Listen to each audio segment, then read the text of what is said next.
système comptable des entités à but non lucratif, c'est un système harmonisé de la comptabilité des entités à but non lucratif, c'est-à-dire les associations, les ordres professionnels, les projets de développement qui sont concernés. Donc, c'est des entités qui ne font pas d'activité à but lucratif. Ils poursuivent des buts d'intérêt général. Les enjeux, c'est assez simple. C'est un système comptable qui a été adopté par l'Organisation pour l'harmonisation en Afrique du droit des affaires, OHADA. Et donc, cet organisme est un organisme supranational. Et par conséquent, toute disposition antérieure contraire à cette disposition est supposée être nulle et sans effet. Donc c'est une obligation pour les entités à but non lucratif d'appliquer ce référentiel comptable. Il n'y a pas de dire qu'on a un système international ou on a un système particulier. C'est ce système qu'il faut appliquer, ce système comptable qu'il faut appliquer au Burkina Faso et dans les 17 pays membres de l'OHADA. C'est une comptabilité uniformisée pour toutes les entités à but non lucratif. L'intérêt des participants, je pense que les participants sont tous des entités à but non lucratif. Donc, ils n'ont pas le choix que d'apprendre, que de comprendre et que d'appliquer, et d'appliquer plutôt. Donc, en conséquence, ils trouvent que c'est assez compliqué, mais pourtant, après les exercices pratiques, ils commencent à voir que ce n'est pas aussi compliqué que ça.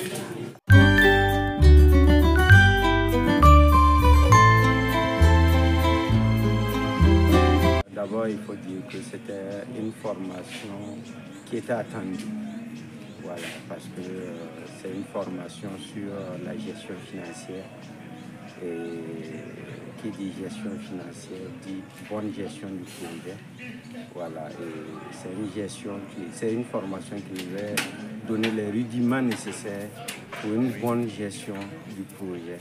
Et aussi, ça va permettre de faire en sorte qu'il n'y ait pas assez de débats lors des audits. Surtout avec les auditeurs, ça va faciliter la tâche des auditeurs. Mais aussi, ça va nous faciliter la tâche dans les procédures comptables. Il faut dire que ça va nous faciliter la tâche en ce sens que ce projet, bon, il y a des règles il y a des règles financières qu'il faut respecter, qu'on a appris ici, les 2 jours de formation qu'on a eu. Voilà. Et ça va nous permettre désormais d'éviter surtout et les mauvaises pratiques en termes de gestion financière, et d'éviter aussi les délits tels que les conflits d'intérêts, et la corruption, le harcèlement sexuel, qui sont des actes délictuels qui sont proscrits, par exemple, dans la gestion des projets. Et aussi, ça va nous permettre de sorte qu'il n'y ait pas assez de problèmes, surtout avec les finances. Et puisque les éléments programmatiques étaient là en même temps que les comptables, c'est-à-dire que ça facilite en même temps la compréhension des choses.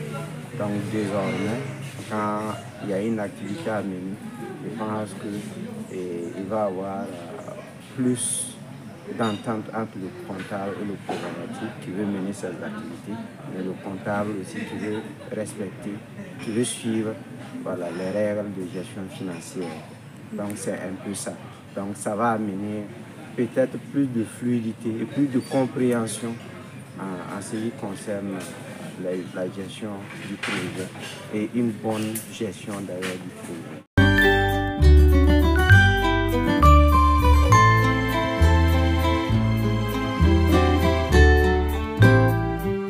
Je pense que la formation a été la bienvenue.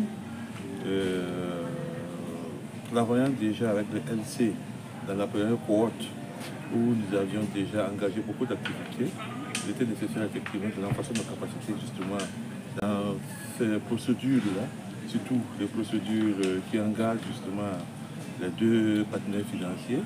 Parce qu'il faut dire que nous, au Asconta, nous nous en tenons essentiellement aux procédures qui nous avaient été édictées par le laboratoire de citoyenneté.